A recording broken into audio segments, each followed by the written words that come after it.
Hey everyone, this is Louis7, and in this video I want to share some reasons I have to play one of my favorite games ever, which is the Lord of the Rings Online.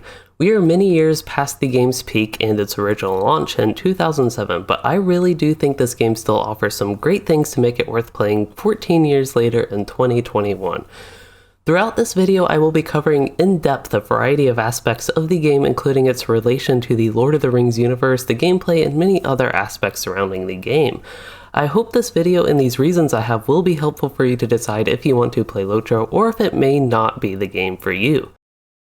To start off, the very first reason I have to play LOTRO is because there are a wide variety of ways to play the game actually, and I include this just to give you all some background that there is something in the game that will fit almost everyone interested in the genre and the Lord of the Rings aspect of the game. You can play as somebody who enjoys a completely solo story-driven experience, you can focus on leveling, you can focus on endgame and progression and raiding, you can play for player versus monster player, which is LOTRO's version of PvP, you can even be somebody who likes to explore Middle-earth, or someone who only plays for festivals or in community events, or you can be somebody who just likes to roleplay. You can even do all or a combination of these. And that's really the great thing about the game being a theme park, open world, massively multiplayer online role-playing game. And really there are just so many possibilities that again, with this video I want to break down some reasons for you to join in on all that fun stuff.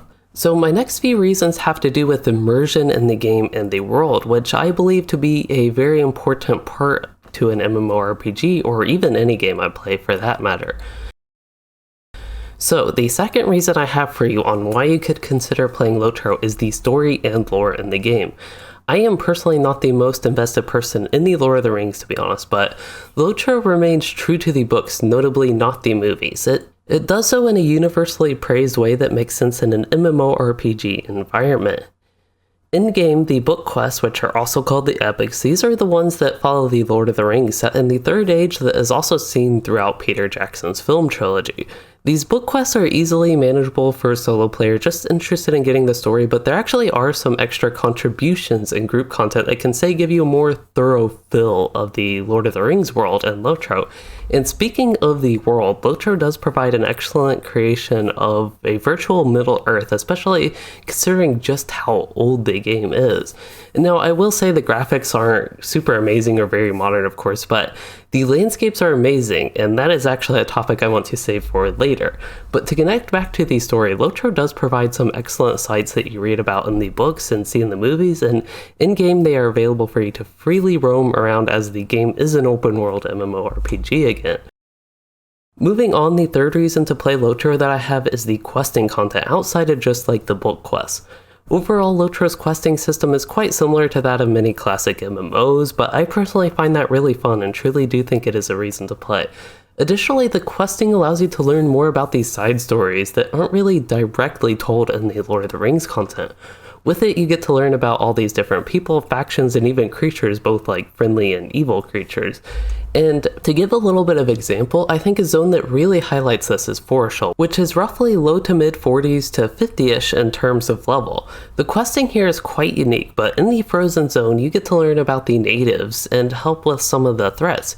You also get some dwarven structures and features highlighted in the zone. The zone itself is really beautiful and one of the most unique in the game. Gives you many sights to see as well. But moving on from Foreshell, outside of the traditional MMORPG questing content, LOTRO does offer some unique questing experiences, and actually one of the starter zones perfectly highlights this. The starter zone for the hobbits is the Shire, which other races can visit and quest in if they like, but the Shire itself is mostly a rolling hills type landscape with a variety of lane cover features, and the questing there is super unique, so I will try to keep this video pretty spoiler free, but the hobbits are a peaceful folk with focus on food and to a degree festivals and partying. Some of the quests it really feels like you're essentially a servant for the hobbits, but it is actually a lot more exciting than I make it sound here. The main threats hobbits eventually face that you do get to help with include brigands, goblins, wolves, spiders, bears, and insects, all those very scary things. And it is honestly a nice change of pace in comparison to the typical and more menacing threats of orcs, evil sorcerers, Nazgul, dragons, orcs, and even notable characters like the Witch King of Angmar or Saruman. Overall, regular zone questing outside of the main book quest storyline is my favorite thing to do in the game when playing solo or leveling, which is why I'm spending so much time on it here, because I really do think it's one of the biggest reasons to play LOTRO, actually. Some other zones to mention that are some of my favorites include Eregion in the upper 40s, Inadwaith at level 60 to 65, and Mordor Besiege at the low 20s, and even one of the newest zones, the War of Three Peaks at level 130. By now we have talked about the story quests and questing in general, and they are a large part of what makes the game so immersive, but this is in combination with the wonderful world building, which is the fourth reason I have for y'all to play LOTRO. I really hope this shows well in the actual video, but there are just some amazing sites that are awesome to explore in-game, and I think this is actually, the world building is one of the factors that sets the game apart from other MMOs, even ones with technically better graphics. And another key aspect of the world building is the environment and how it sets the scene for your character to be going through whatever zone or area they're going through. The previously mentioned Shire is nice and bright, while Foreshell has some thick blowing snow and wide open beautiful nights with a warming bloom. And another zone I would like to pick on is Mirkwood, which is level 60 to 65. As in the Lord of the Rings, Mirkwood is a spooky forest, and you can feel the evil and darkness looming throughout the entirety of the zone. When I originally got to the zone many years ago, it was the most immersed I felt in basically any game environment at that point, even if it wasn't like the most beautiful and the zone didn't really have the most awe-inspiring sights the whole time. But as far as the immersion and world building goes, I will just leave it at that and save the rest for you to explore. The fifth reason I have to play LOTRO is sort of a culmination of the past three, and it is the journey. This one is kind of brief, but LOTRO really embodies the famous quote, "I am going on an adventure," from Bilbo Baggins in the Hobbit film. In all its immersiveness, the wonderfully built world, the questing, and all the sites, LOTRO really does provide an epic adventure. And I think it is true with LOTRO that it is a game about the journey, and not the destination. And while I personally do think indie game content is fun, I do think LOTRO is worth playing for someone who likes to enjoy their journey. Now, I want to shift gears for the sixth reason to play LOTRO. So, LOTRO is an active but relatively small game, with the players that are left compared to the much larger population from way back in the day near launch. There are a lot of dedicated and loyal players who stick to the game for various reasons. Hey, such as the reasons I'm giving here. But just broadly, I think the LOTRO community is wonderful, and I really don't mean to actually criticize other games here, but I do think the players of LOTRO make a more friendly community in general compared to other games that I have played and still even do play. While there aren't too many external resources for character building and things like that compared to other games, LOTRO has a crazy active online community outside of the game as well. Places like Twitter and the LOTRO subreddit are always busy, and the latter has grown a lot actually the past few years. Even on Twitch and YouTube, there are surprisingly many content creators for LOTRO, such as myself. And finally, there are also many Discord communities for LOTRO, also such as mine linked below. But all that aside, I will admit the official forums are not that active, likely due to some seemingly ancient technology there, and just these other places are a lot more convenient to discuss LOTRO while outside the game, and I am an example of somebody who is like this and doesn't participate too much in the forums, although I do pay attention to what's on the forums, but I spend my time outside of the game creating content with videos such as this one and also on these other platforms that I mentioned. But let's now move in-game, where especially on role-playing servers, but importantly even all these servers, there are tons of player-run festivals, events, concerts using the music system in-game, and just so many popular community events that it is actually insane to me, and it really gives an extra sense of community when playing the game and especially participating in these events. And by the way, I wanted to thank TraViaTum for letting me use this footage of an in-game event that previews what the community can be like in-game and during festivals. But as I mentioned here, LOTRO in general has a great and overall positive community. But having said that, I do want to be straight with you all and mention that of course you will run into rude players. It's not like they're non-existent in the game, but importantly, I run into these folk much less frequently than I do other games in general. And at the end of this reason, I want to give you all a quick tip actually, if you are a new player or considering LOTRO, that finding a kinship, which is LOTRO's version of a guild, that will help you find an in-game community to be a part of if you do want that social experience. And I say if like that because there are many people I know that enjoy playing LOTRO as essentially a solo experience, which is totally okay as well. Already quite far into this video, we can finally get to the gameplay, which is a super important part of any game. Now, the mechanics for the gameplay are honestly old, but they deliver a classic MMORPG feel. If you are looking for something like the old WoW or maybe Rift or any of those other games that I am less familiar with, then LOTRO delivers on that experience. And I personally prefer that type of gameplay compared to, say, more modern MMOs like Guild Wars 2 or Elder Scrolls Online, or other similar games. So, of course, I list the gameplay as a reason to play LOTRO rather than a reason to not play for me. But what I want to do with the next few reasons is expand on the gameplay and content that I have not yet covered. So for reason number 7, there is some great class diversity and variety. There are a lot of unique classes and unique gameplay experiences on them across the entire MMO genre actually, and the classes offer a multitude of ways to fill the roles of tank, healer, DPS, and support.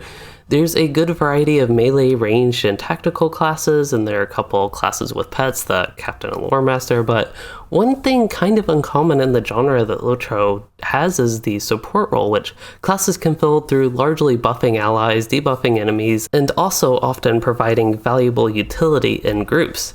Moving on to an example, perhaps one of the most unique classes in any MMO and one of my favorite classes in any game, there is the Warden, who uses a spear or other one-handed melee weapon, a Warden shield, and a javelin. And they have a very unique combo-based gambit system built around gambit builders and using those in a certain order for strong gambit skills. I honestly think the Warden alone is a reason to play LOTRO as an honorable mention, and that is one of the reasons you see the class largely in the background gameplay.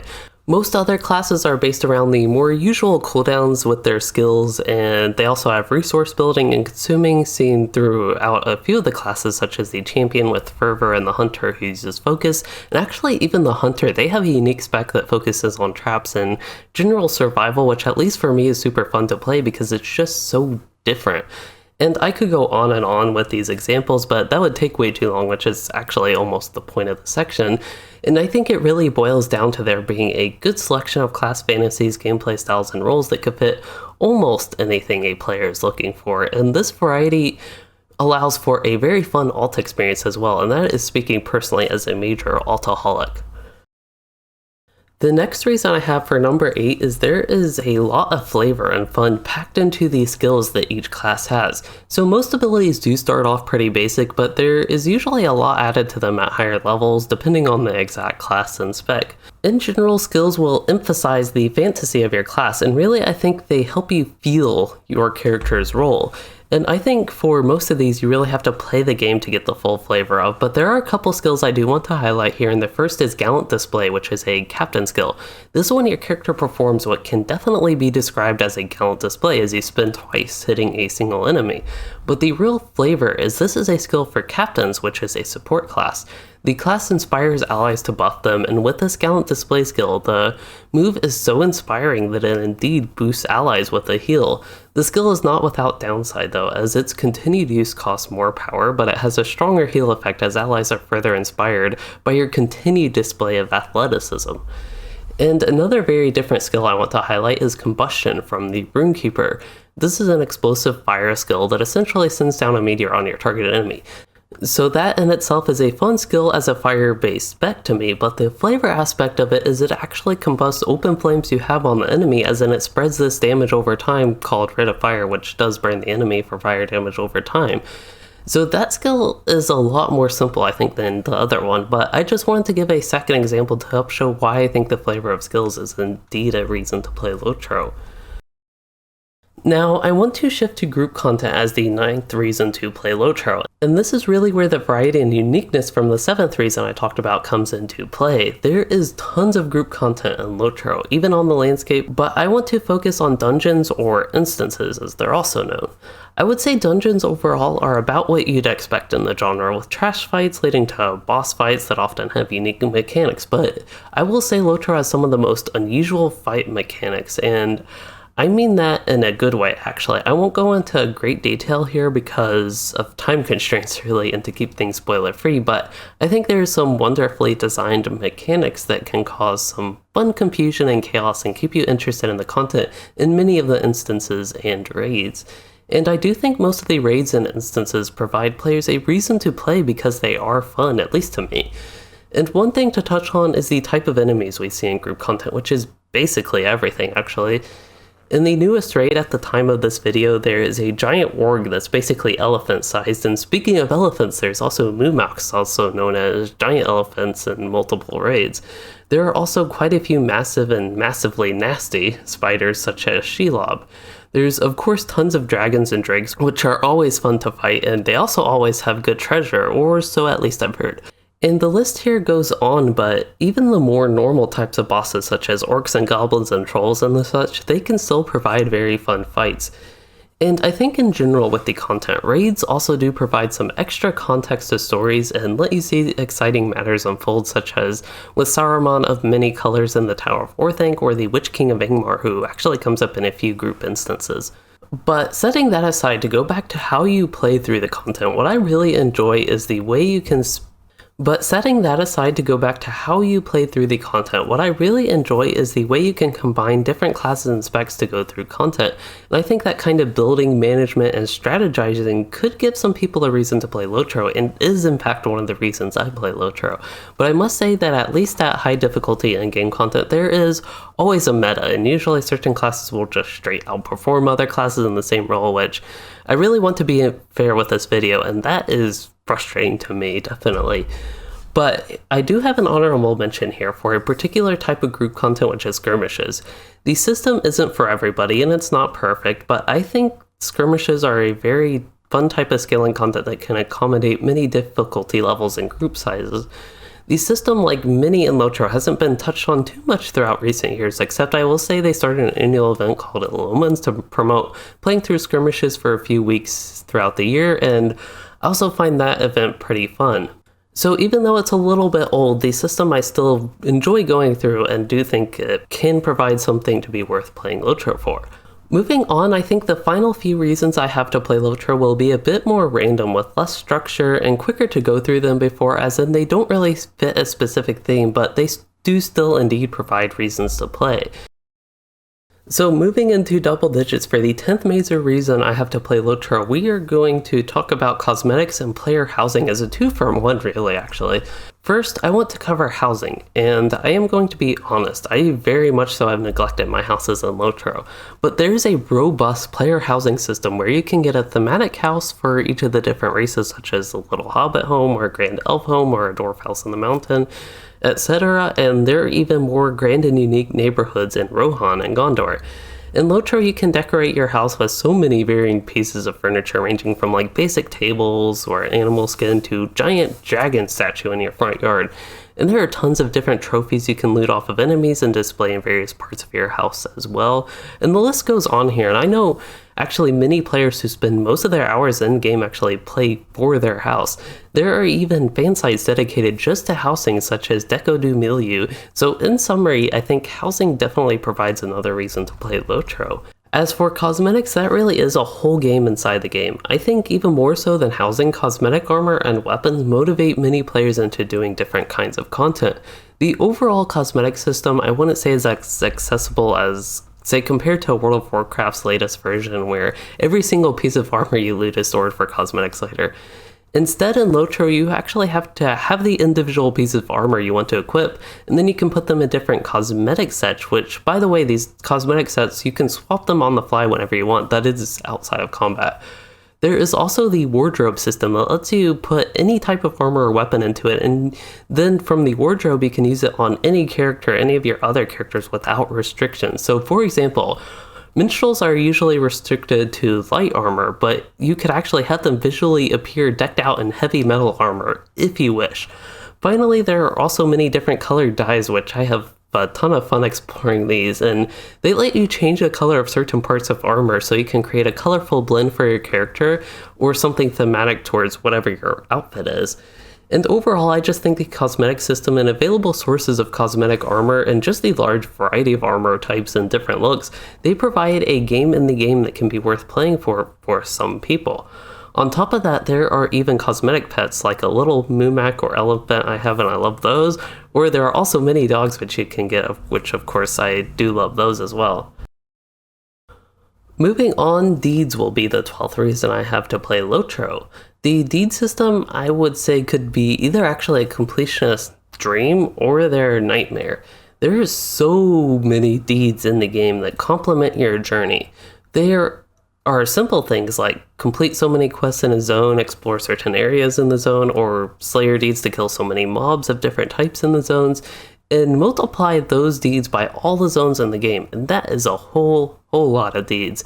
There are also tons of deeds for instances, for your character's class and race, for the epic quest, and for just many various systems in the game. So I say it's a nightmare because deeds do seem endless, but I could also see it being perfect for a completionist because it provides them a ton to do and a great feeling of satisfaction for, say, finishing a zone, or especially a region of multiple zones. And this is something I used to actually not really participate in, was deeds and being kind of completionist playstyle, but I personally do get a great feeling of satisfaction and love when I finish all the deeds in a zone as I'm leveling or just finish questing through it. And deeds do provide valuable rewards, particularly notable for character progression or class trait points, which build core class characteristics and help you specialize. And there's also virtue experience, which can help level your virtues, and these give various stats to boost your character's power level. There are many other various different rewards, such as currencies and cosmetics, and most deeds also come with titles. While some of these titles are very basic, such as Brigand Slayer of Bree, others are quite fancy like The Eradicator and An Amazing Angler, or now unobtainable ones like Original Challenger for server first raid completions. And as an honorable mention, sometimes I do think titles themselves even provide an extra reason to keep playing LOTRO if you want to chase that perfect title for your character. But overall, deeds do give you a lot to do as they complement your leveling experience, and for many completionists in the game, they help give you a more thorough feel of what you are doing, and again provide a lot of satisfaction for completing. But the final thing I have here is that deeds actually do loop back to the immersion of the game, especially if you focus on them while you are journeying. They can really help you keep you immersed in the world of LOTRO's Middle Earth. The 13th reason I have to play LOTRO is role-playing. I personally am not the biggest role player, even though I can actually find it entertaining as a viewer. But there is a surprisingly large community that plays largely just to roleplay, meaning they take on a character role in the game and use that character to interact with other players by telling stories, playing music, sharing relations, and really the possibilities here are actually determined by the creativity of the role players, and just due to how story-driven LOTRO is and being set in the Lord of the Rings Middle Earth, it is a great game for role-playing. LOTRO also goes beyond that with different game systems such as cosmetics and music, which can be vital parts to the role-playing experience. And as a note, if you're interested in role-playing, while you might find some light RP on a variety of servers, Lorelyn is a role-player server, and Langerval is also a role-playing encouraged server, both of which you will likely run into many player-run events and RP sessions and the such. The 14th reason I have to play LOTRO actually bounces off the last one, and it is the in-game music system. There are many instruments in the game that characters can use to play music. This is done via ABC files, and honestly that is about the extent of my knowledge on the system, but the music system really helps you immerse yourself in the game, especially as a musician or bard. And it's also often the centerpiece of player-run events and concerts, such as the famous annual ones like Weatherstock or Winterstock. But there is also the role-playing element that I just mentioned with the in-game music. It lets players create scenes, environments, and even roles for their RP. And the last thing is the music can just be used for fun, such as if you are in the middle of hardcore raiding during maybe an AFK break, you can just pop out your loot and get strumming and playing some nice tunes. Player versus monster player is a system I have not personally participated in for a long time in LOTRO, but it is my 15th reason to play the game. And because I haven't recorded anything on my own, for the background gameplay in this section, because I haven't recorded anything on my own, I will link to the original, which is for Mulatic on the Arkenstone server from the monster player perspective. The PvP in LOTRO is quite unique in that you have your regular characters who are called Free Peoples, or Freeps for short, fighting against monster players who are part of the evil forces of Angmar, or Creeps for short. Freeps versus Creeps might sound similar to Alliance versus Horde in World of Warcraft, but monster players don't have to level up or anything like that. They stay at whatever the level cap of the game is. Creeps still have their own progression systems and all the things like that, but they're limited to the PvMP zones, of which there are two, and the primary one being the Etten Wars. Freeps may On the other side, Freeps may begin PvMP at level 20 and will automatically scale to the level cap. Although I admit the scaling in LOTRO is kind of rough because lower level characters are usually left very weak due to missing progression systems from higher levels. But overall, that aside, LOTRO's version of PvP is not open world, I would say. But within the two zones, Freeps and Creeps are free to roam around as they see fit, and in that sense, within these zones it is open. In the PvMP zones, there are various quests, tasks, locations of interest, and things like that which can all help to drive large battles. Finally, there are a couple safe strongholds for each side that cannot be entered by the opposing faction.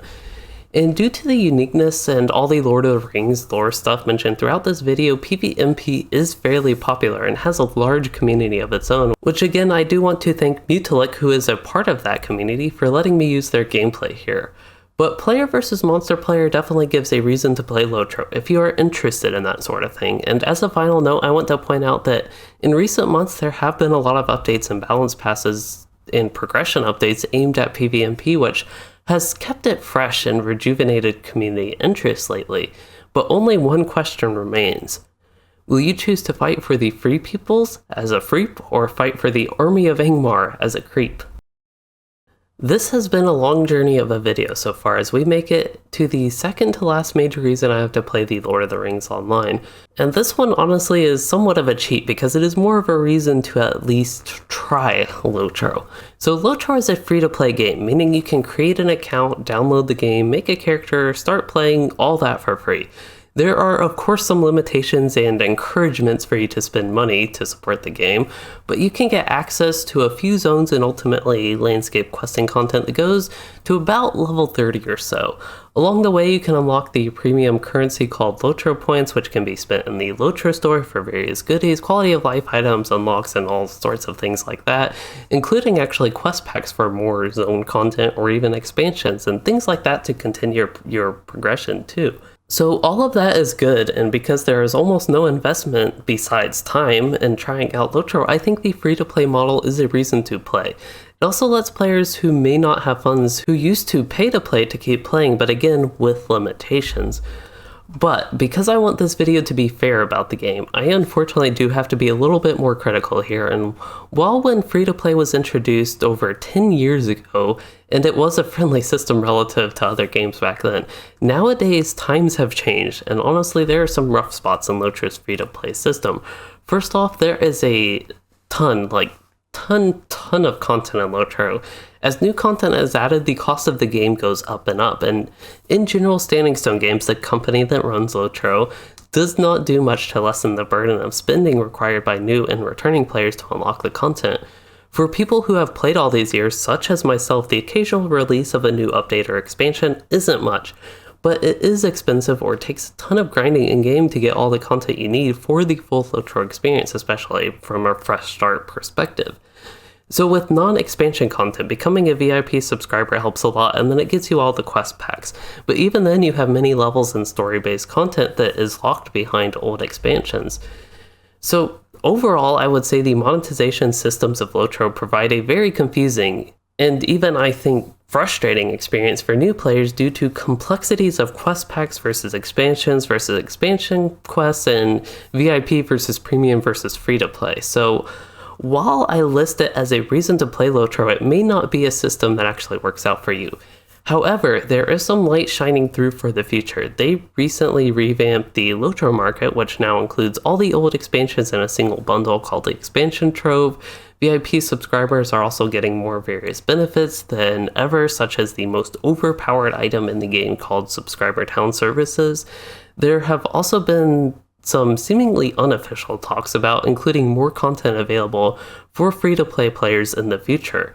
Additionally, while there is no official word of if this will happen again, there was a period in 2020 where all content was unlocked for free, and eventually a coupon code was offered to unlock all quest packs forever for free, but that was due to the pandemic that left many people stuck at home. So we are left a little bit unsure if anything like that will ever come into the game again. But I went on about this a little longer than intended, and I do think LOTRO is at the very least worth trying because it is free to play and can even be worth playing because it is, and there is the option to grind for everything instead of paying real money if you are unable to do so. But moving on, before we actually get into the final reason, I have one final honorable mention, and that is the legendary servers. The reason the legendary servers aren't a primary reason to play LOTRO anymore is they are honestly past their prime, but I still spend a good chunk of my time on the Anor legendary server playing with my kinship, the Mythal League, so for me at least they are a reason to play LOTRO, but I don't think that will be the case anymore for most people and especially new players. But if you are specifically a player interested in getting a little bit less XP, so a little bit of a slower journeying experience in terms of character level, and having a little bit of a lower level cap but also more limited content that will be progressively opened, it still is a potential option, and that is why I ultimately list it here as well. But now we are on to my 17th and final reason to play LOTRO after all this time. And I think it is most fitting for the last, and that is for the future of the game. The game is still fully supported and developed, and it is continuing to receive updates with a healthy population going forward. In particular, 2021 is looking to be an exciting year in LOTRO. We have started the year shortly after an announcement that Inad Global 7 acquired Daybreak Games, who were the previous publishers of LOTRO. And from my viewpoint, all signs point to EG7 treating the game at the very least no worse than Daybreak, but with a hugely potential upside that they actually invest money into this game that I and many other players love. So in the shareholders presentation announcement about the EG7 acquisition, it was mentioned that there are plans to update graphics for LOTRO and even a note about bringing it to consoles. While I am a bit skeptical and pessimistic, especially about the latter, I think any interest and investment into the game is a great thing to look forward to. Also this year, we are going to be seeing a new update that for the first time basically in forever includes new content for players not just at the level cap, which is widely suspected to be new level 50 content in Eriador. We also will be seeing a new major expansion in the fall with Gundabad, where the dwarves attempt to retake their old home from orcs. Along with that, or potentially even before that, we will also be getting a new class which is currently called the Brawler, and of course a new class brings a ton of excitement for me personally. And then after Gundabad and the Brawler, there have been talks of a new race called River Hobbits being released. And even after all of that, now that the main Lord of the Rings story has been finished in the game, the developers and creators are able to make their own take on smaller but still significant Lord of the Rings stories. They can explore areas not seen in the Lord of the Rings movies, which I think is really exciting, and due to the creativity shown throughout the entirety of LOTRO's lifetime, I think there is the potential that the most exciting and interesting content for the game may not even be released yet and will be coming in the future. I overall just remain hopeful and optimistic in regards to LOTRO's future, and I do think it gives you a reason to play. Finally, I have shared in depth many of my major reasons for you to consider playing the Lord of the Rings online. LOTRO is a great immersive game with a wonderful atmosphere and good feeling classic MMORPG gameplay loop. It is open world and leaves you many options to do what you want most. It does have some flaws, but I think it overcomes many of them, and for me, the reasons to play outweigh the reasons not to. And overall, I hope this video gives you some insight into the game that is so important to me and may help you decide if you should play LOTRO or not. If the video did help you or you enjoyed, please consider liking and subscribing for more or becoming a channel member to support the content, and thanks for watching everyone.